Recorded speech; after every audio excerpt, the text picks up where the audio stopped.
Today we're going to be drawing an iris, not to create a masterpiece, but just to have some fun, practice drawing. Plus we'll be looking at the form and thinking about how we draw for painting.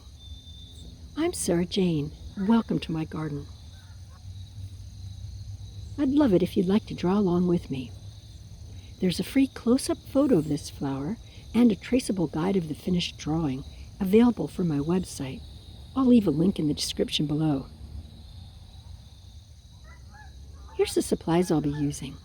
Very minimal. A pencil sharpener, a 4B sketching pencil, any old pencil will do, and just a regular old pencil eraser.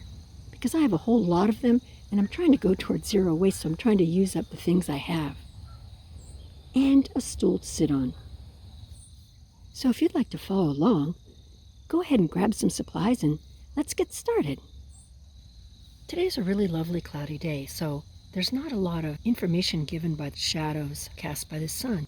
It makes it harder to shade something. It would be difficult to paint without knowing how light falls across this object. One of the things I like to do is make these paper models of flowers, and then I can see more easily the shape and how the light is falling on it. Irises are like a pyramid, so they have really distinct planes. Knowing that, it can take you a long way to getting the form right when you're working in color with paint or with colored pencil or some other color medium. The first thing we're going to look at on the iris is just kind of get a general shape of the iris. I'm just going to do a top line, and then I'm kind of going way down here where the farthest edge is. And then I'm 1, 2, and then over here, just a little higher, right there. And then across, that other one is just about here. But it happens to be in this iris that there's a really nice midpoint, which gives me a marker. So that's right about here. A fall that goes here, another fall that starts there. And notice I'm getting in these angles, not curves. That goes to there, but then it flares out. Then going here, there's another, looking for the angle of going up, another there. This kind of goes in. Irises have basically, I don't know if they're technically petals or not, but they basically have 6 petals. 3 standards, those are the ones that rise up, and 3 falls, these are the falls. And they also have these beards, and that's kind of neat, but they're fun to put in. Now, just out of my normal default, I'm sketching kind of lightly. In order for you to be able to see, I should actually be sketching a little bit darker, so I'll try to do that.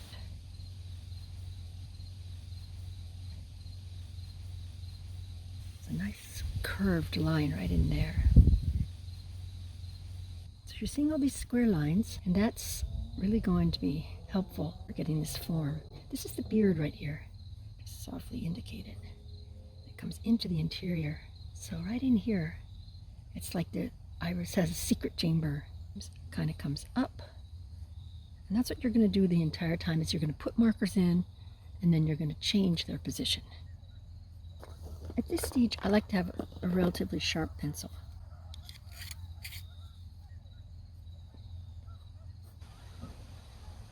And you can decide at any point how accurate you want it to be relative to that stage of the drawing.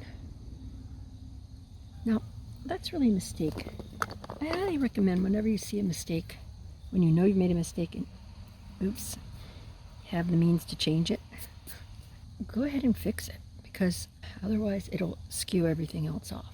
Now, that whole time I could have just been doing just straight lines, but I got a little bit sidetracked and doing detail there, like these lines, and that's okay.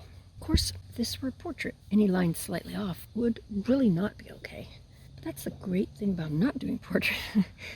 Okay, so now we're looking into this other chamber here. It's like you kind of go on a circuitous path. Like you walk over here, you walk over here, you walk over here, you walk over here, and then you come and you hope you're back where you started. This is less of a line and more of a shadow. That's the thing about all of this.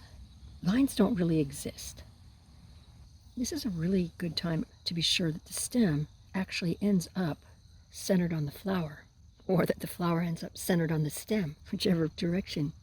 So then there's also a stem that's coming up, and it intersects, depending on which eye you look out of, which is one of the things you have to compensate for. It comes up right here, centers here, and then it comes through this petal and comes back up here.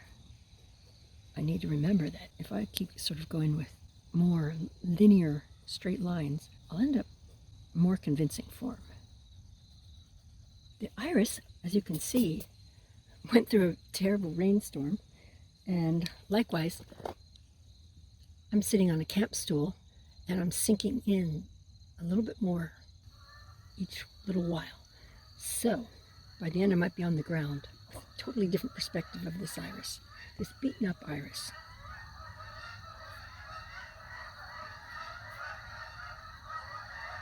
This is a ghost line to capture the gesture, so ultimately it doesn't belong in the paint, in the drawing.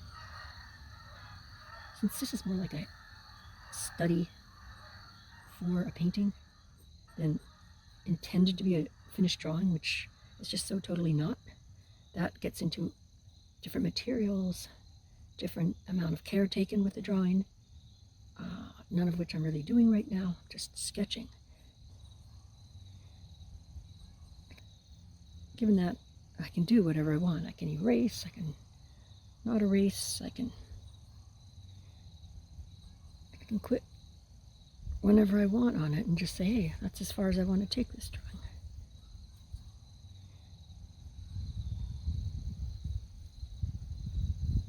So some of these straight lines, you can then go in, because they're, now we sort of know they're in the right place. So could you imagine if I had done all this little edge work, which I did too soon there, but if I had done all this edge work and then I come back over here and realize, oh wait, this isn't totally the wrong position. Then I'd be like, oh, shoot, all that wasted time. Not that, I mean, I might have gotten something out of it. It's not really wasted time, but this is, since that's such a, not a rib more than, I want to just sort of keep that delicate. And I'm not going to really get into too much shading here for these purposes, but I'll do a little more refinement. So whereas we had this straight line, now we can confirm that that's its location, so we can add a little more character to the line. So here's a really interesting thing. Today, October 13th, and here's this lovely iris blooming. That's because this is a rebloomer. And it blooms. In fact, I've even had it bloom sometimes around Thanksgiving, which is approximately the 25th of November usually. One possibility is to come in with very firm, clear lines. And then another way of drawing is to be a little more hesitant, maybe, or just a little sketchy. So, if you haven't noticed already, I fall in the sketchy category. I hope that doesn't reflect on my personality, since sketchy doesn't really have that good of a reputation.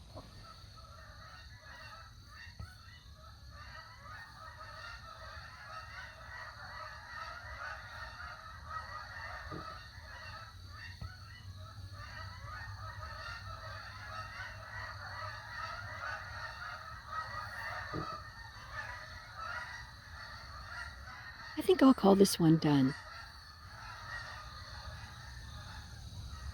My little stool is getting buried deeper and deeper. I was sinking further and further into the ground. It's supposed to be up like this. If you enjoyed this video, please subscribe and let me know in the comments below if there's a certain topic you'd like a video about. I look forward to drawing and painting with you.